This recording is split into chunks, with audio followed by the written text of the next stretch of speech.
Hello friends, Stobbie here and welcome back to another Battle Brothers Devblog review. This one's a few weeks overdue and I've got 3 of them to do, so let's get into it. This is first of all the release date announcement. This was originally posted on July 3rd. So, the largest and most ambitious DLC for Battle Brothers yet is almost ready. We're happy to announce that the Blazing Deserts DLC for Battle Brothers will be released August 13th for the price of $14.99 or your regional equivalent. You can already find and wishlist it right here. It's a link through there to Steam. The artwork above can be downloaded as a wallpaper. Very cool. The Blazing Deserts for Battle Brothers expands the game with new lands of burning deserts and lush oases to the south. Visit independent city-states, fight in the arena, face desert raiders and southern beasts in battle. Wear new gear inspired by Arabian and Persian cultures of the medieval ages. Employ alchemical contraptions and primitive firearms, and forge your own path when the fires of religious turmoil threaten to engulf the world in a new late-game crisis. Now, some of these features that we've already heard about before, but a bunch of these are going to be so cool. New lands. Visit new lands to the south with independent city-states that have their own law, equipment, and services, as well as entirely new character backgrounds to recruit. I must say, it's going to be quite an adjustment the first time you load up with the DLC and scroll down to the south of the map, and then you just keep scrolling. What would normally be the south of the map? It just keeps going, and then there's another whole south of the map.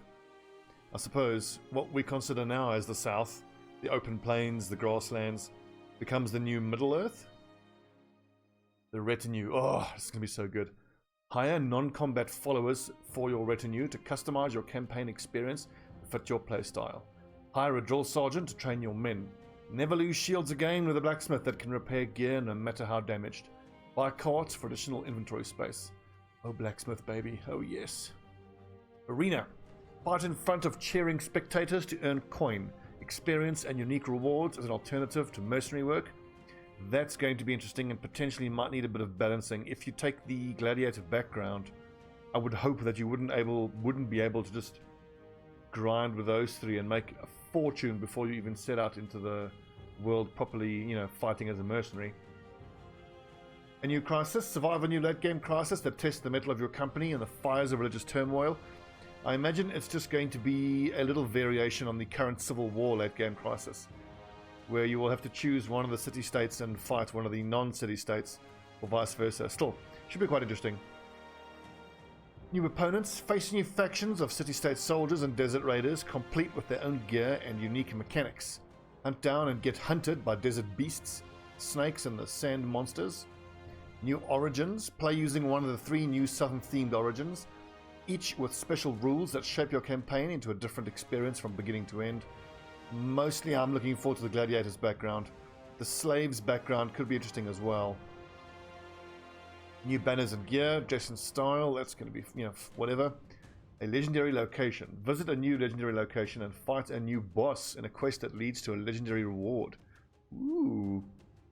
Now, I was thinking a little while ago when I was doing some pre-patch experimentation that I want to build a warband specifically for the named legendaries that you get as under the story missions. I'm thinking of the 2-handed barbarian cleaver, the obsidian dagger, and the lightning sword. Could this be a 4th weapon that then gives you... It's not mandatory, but it's basically another legendary weapon that you kind of, because it's so good, you're going to have to expect to have it in your warband. I hope it's a 2-handed sword or a 2-handed axe. Bardiche. Hashtag Team Bardiche. New location environments. Fight amidst southern ruins and nomad tents on the tactical combat map. In addition to graveyards and encampments by brigands, orcs and goblins that come with a free update to the base game. That's going to be interesting. Or it's going to be complete aids fighting into encampments where the enemy archers get structures to stand behind and pelt you with arrows. Ugh. New contracts and events. Earn your stay in the south by taking on new contracts. Immerse yourself in leading a mercenary company with even more illustrated events. That's just great. New music. We know the new music is amazing. And new achievements, so that I have to do an achievement hunter stream to get all the achievements. All sounds good. Oh, pole sword. Yes! Right. Devblog 143, Nomads. With the Blazing Deserts DLC releasing on August 13th. Wishlisted right here. Way ahead of you. Of Harp Studios. We've now entered the final leg of development. We are currently ironing out all the bugs and balancing issues, and we'll be able to show you actual gameplay in motion before release. For now, let's take a look at a new human faction that we only mentioned in passing so far. Read on. Nomads. Notice the composite bow? The southern deserts are dominated by mighty city-states that impose their will on the surrounding lands. Outside their gates lies barren wasteland that is home to another people, called the Nomads. They're a proud and free people that reject the strict and sometimes oppressive city-state laws, their harsh criminal system, and their corruption. But by doing so, they also reject the many achievements of the city-states, which, for all their flaws, are also a place where knowledge and science have displaced superstition, where there is stability and order, and where there is food and water aplenty. So they're just southern raiders, really. Still cool. Nomads travel the barren deserts from one source of water to the next, hunting and scavenging and living the freedom that they choose. Faced with surviving in this harsh environment, many nomads turn to banditry.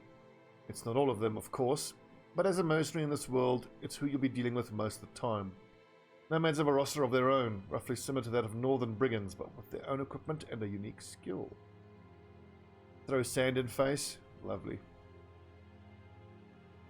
Home in the desert and experienced in desert warfare, nomads use the environment to their advantage. Quite literally, in that they throw sand in the faces of their opponents, inflicting the new distracted status effect.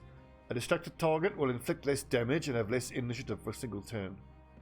I wonder then if you'll still be able to use skills like break shield or riposte, and then if it goes to the enemy's next turn, does distracted get removed when enemies are attacking me when I'm riposting? Testing to be done. Cutthroats and outlaws. Nomad cutthroats and nomad outlaws are roughly equivalent to brigand thugs and brigand raiders.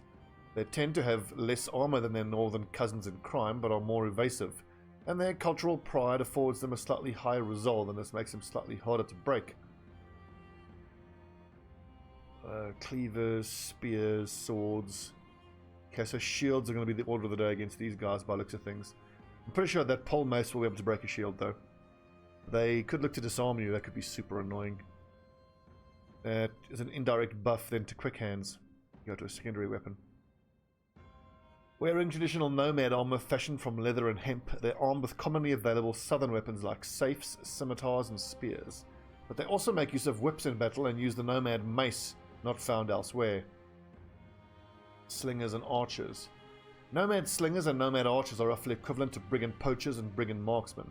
Slingers are armed with nomad slings, a different variant of the regular staff sling, while archers use the composite bow. This bow has lower range than regular bows, but performs better against armor, putting it in between regular bows and crossbows on the spectrum. So basically, it's a 6 range, increased armor damage bow. I think that's going to become the new staple, I would think. Because overcoming the 1 range limitation is not that difficult. Just move your formation 1 square forward, and that helps to eliminate one of the biggest drawbacks of traditional bows. The base stats on those bows are going to be super important. Leaders and specialists. Larger congregations of nomads are led by a nomad leader, roughly equivalent to a brigand leader, and may also be supported by higher tier specialists. The Desert Stalker is a master of using bows and killing from afar. That's going to suck to play against. The Nomad Executioner is a heavily armored individual that likes to solve disputes by slugging it out with two-handed weapons. And the Desert Devil is a blade dancer of sorts, a whirlwind on the battlefield wielding a shamshir or a sword lance.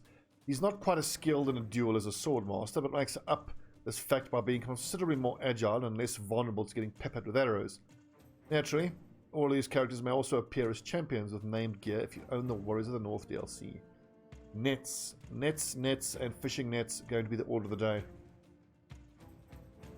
And I'm thinking with all these more high value and high damage targets and high threat targets, having at least 1 mace specialist is going to be super important. Like having 1 dagger specialist is bloody great to be able to dagger the buggers down and get their armor. But maybe the way to go is to have a mace specialist who can stun lock them while the rest of your lads murder all their friends, and then you can just dagger them at your leisure. Polishing the Blazing Deserts DLC continues as we take a look at another potpourri of smaller additions and quality of life improvements coming with the release on August 13th. Already wishlisted here. By the way, Overhype Studios, I've put in a leave request from work. If you guys delay this, I am going to be upset. Exploration mode. A new and entirely optional way to play your campaign is with a map that is unexplored in the beginning. Save for your immediate surroundings. You'll have to discover the lay of the land and uncover every settlement yourself, as everything is hidden by thick fog covering the map at the start. That's amazing. I'm going to play like that. How cool is that? If you're into exploration, this could make for an interesting and fresh campaign. It's only recommended for experienced players and know what they're doing. Thank you very much. However, as exploring the map as you go adds some difficulty to keeping your men alive and well, and contracts may send you to settlements that you've never been to and that you have to find first. Terrain. As you probably know by now, the Blazing Deserts DLC adds several new types of terrain, but if you've ever wondered from afar what terrain a particular enemy camp sits on, fret no more.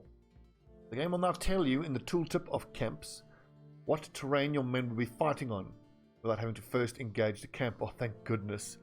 Location is in the desert. That's so annoying, like when you find a camp on the edge of a forest in a plain, so it looks like it should be on the plain, but then it's a forest fight against brigand marksmen, and then you hear the sound of crossbows. Right, where was I? The game will now tell you in a tooltip. That's even more important, as the combination of terrain and fortifications is about to change the dynamics of battles, thanks to objects like palisades making it into combat maps. More events. Events are the spice of life, and Blazing Deserts DLC adds plenty of new ones for your travels south and interaction between characters.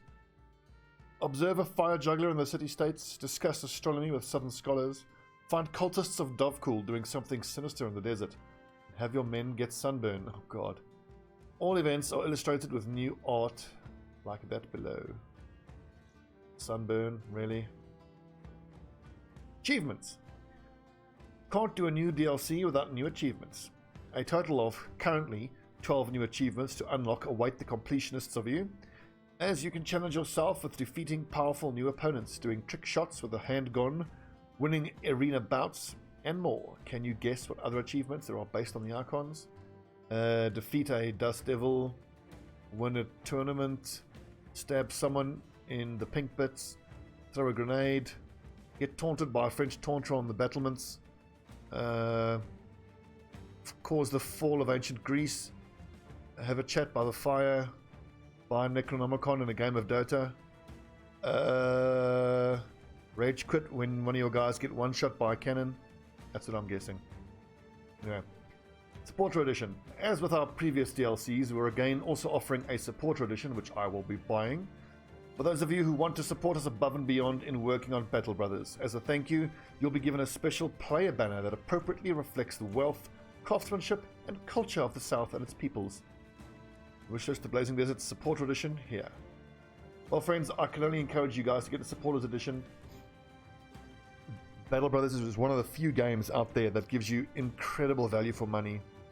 Not only with the base game, but all the content in the DLC and no horrible microtransactions. We love this game. I can't wait to play it. Thank you so much for watching, and I'll see you guys soon.